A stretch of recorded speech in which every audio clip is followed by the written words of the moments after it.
I don't. It's just 24 hours ago that it happened. So obviously short week is always challenging, but we'll see how it goes. Do you expect Sam Hubbard and T. Higgins to be able to play on Thursday night? It'll be, again, tough week. It'll be short, tough. We'll see. Would you classify Trey as day-to-day or week to week? Day to day.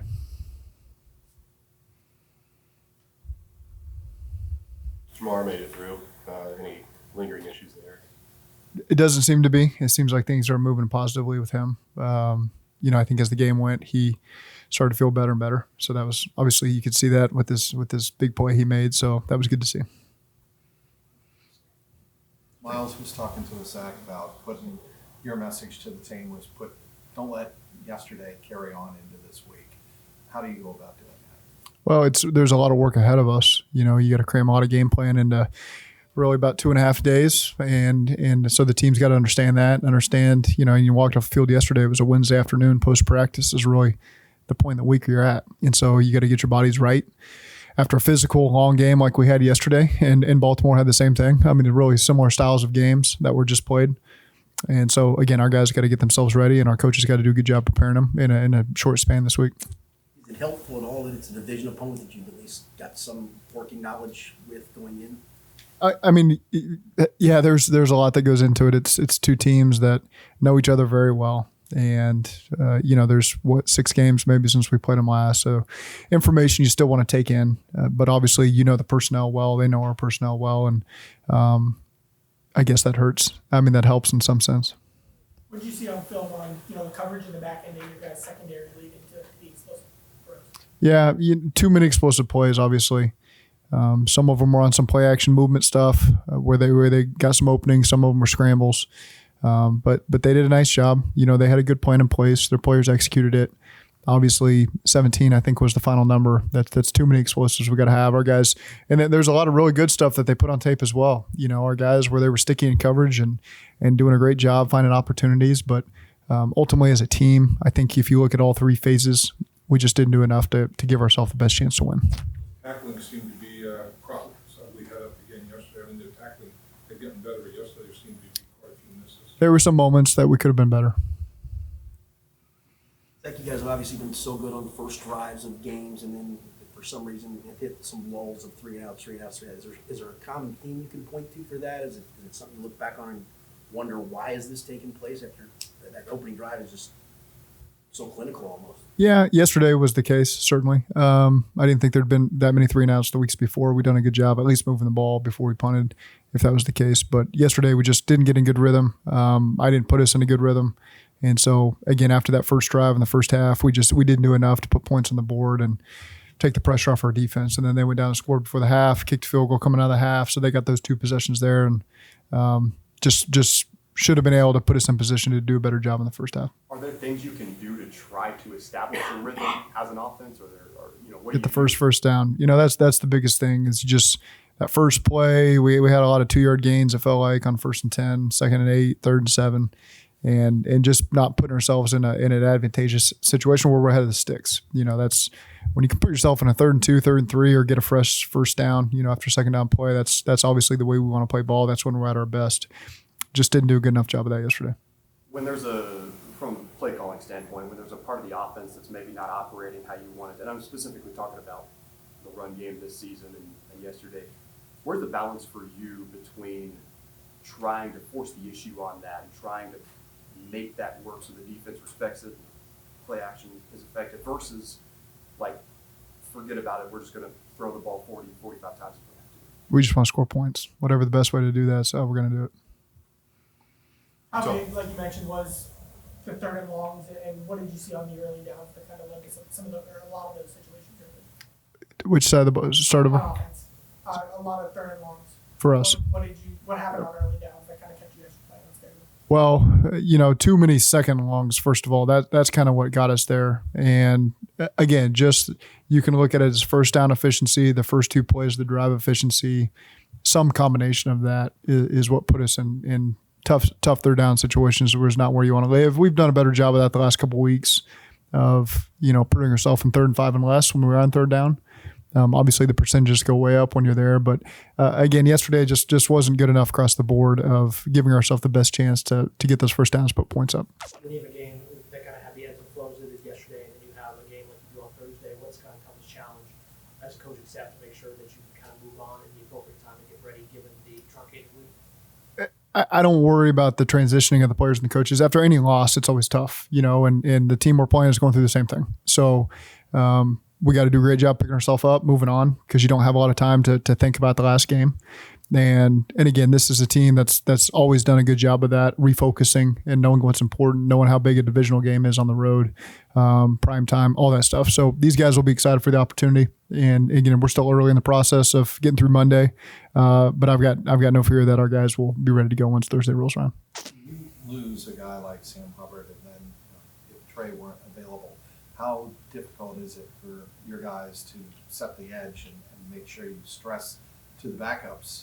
You've got to set the edge against a guy like Lamar. Yeah, that's why we've invested in the position. We put draft picks in there with Cam and Miles and Joseph, and so again, this is the NFL. The injury situation is never going to be perfect for any of the teams you're playing against or for ourselves, and that's why your roster's got to be deep and you got to be able to count on these guys. And so again, we count on all the guys at that position. If their number's called more than normal, that's the position we'll find ourselves in, and we expect those guys to step up. What do you think the best, what has been some of the best steps forward Miles has made this year? I think just the experience overall of seeing the different tackles he's going to play against and tight ends and the different looks. And so I think every snap that he's gotten, he's fouled that away and done a good job continuing to grow.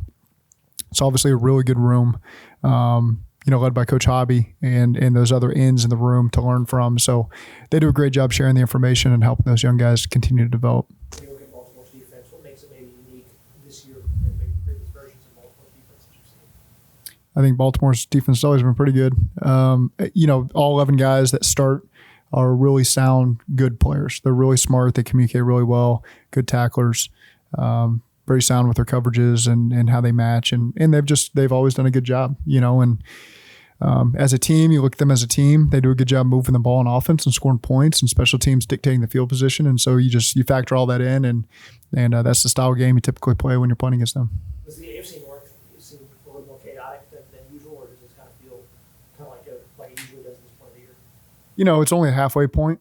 And so, again, we know we've got 4 more divisional games left, and we can just focus on this one right now and deal with the chaos. Maybe chaos comes the next week. I don't know. But all that matters to us is this Baltimore game and putting our best foot forward and finding a way to get a win. And then we'll just deal with what's thrown at us next. Zach, I know you felt like your offensive line really settled in this year. Did you view yesterday as kind of a little bit of step back for that group, or something need to recenter a little bit with them? I think it just goes back to the entirety of the offense and myself as the play caller not giving us the best chance to find a rhythm, and the opportunities maybe we had didn't take advantage of them. So I don't look at one grouping as a whole. I think the entirety of the thing's got to be better. And, that's just something we got to focus on this week. What's the challenge with Baltimore and the simulated pressures that they kind of major in and are so effective with the offensive line? What's the biggest key in dealing with stuff like that? Well, they can all pressure, whether it's Queen or Roquan or whoever's going to play nickel for them. They all do a good job disguising, coming, and playing the coverages behind them. So again, it's a smart defense, well coordinated. They do a good job, and so that presents challenges for the teams they play against. As a follow-up to the run versus pass thing, just to clarify, are you okay with being one of the most pass-heavy teams in the NFL? Yeah, it's worked well for us the last couple of years. So there's nothing out there that says you have to live a certain kind of way. We want to continue to be explosive and score points, and we just try to do it the best way we know how. You've talked a lot about the atmosphere here for the night games, and you guys have had a lot of success in night games here. You haven't won one on the road yet. Is there an inherent challenge in playing those games on the road at night, or sure, maybe being in the hotel all day? Or I don't know about the hotel all day, but the atmosphere obviously is always a step up, and so the communications at a premium when you're on the road there. We played this team at night on the road last year. What was it, Sunday night football. So you can picture the environment. I think that's a plus. Great game. I think the lead's changed hands there, in the last minute of the game.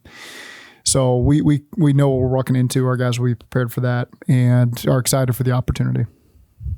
Coach, you've been 5-4 the last 2 seasons and won the division. This year with the division how it is, how important is every single game?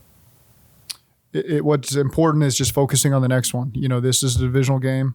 It's on the road. It's against a good opponent.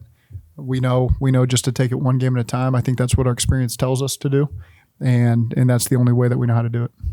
Is there anything you remember from that primetime environment prior in Baltimore that you can take away from that? Anything that sticks out to you about that? Well, we remember the game, obviously. The environment was good. It's a fun environment. I think anytime you get to play in a standalone game against a good opponent on the road, those are the reasons you sign up to do this job and play in this league and coach in this league. It's you're excited to be put in an opportunity. I think it speaks well of the franchise that I know every team gets a Thursday night game, but again, to put a divisional game that is going to be a good game up there, our guys get excited for that, and so obviously we want to put our best foot forward and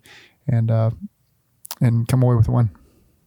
Do you want your guys to embrace the stakes of a game like this? I'm understanding now, getting into the second half of the season, what you guys are, what they are. Do you want your team to embrace the stakes, or do you want them to look at this like another? We know how important these divisional games are. I think at the end of the day, that's what you walk away from is everyone that comes up now. We've already played 2 is critically important because it puts you a leg up on the team you're playing against or a big leg behind. And so I don't think that's anything to run away from, to shy away from. Though those are the facts. When you can beat a divisional team, you give yourself a great opportunity. You knock them one step back. So is there a little bit more in the divisional games? Sure, because of that reason.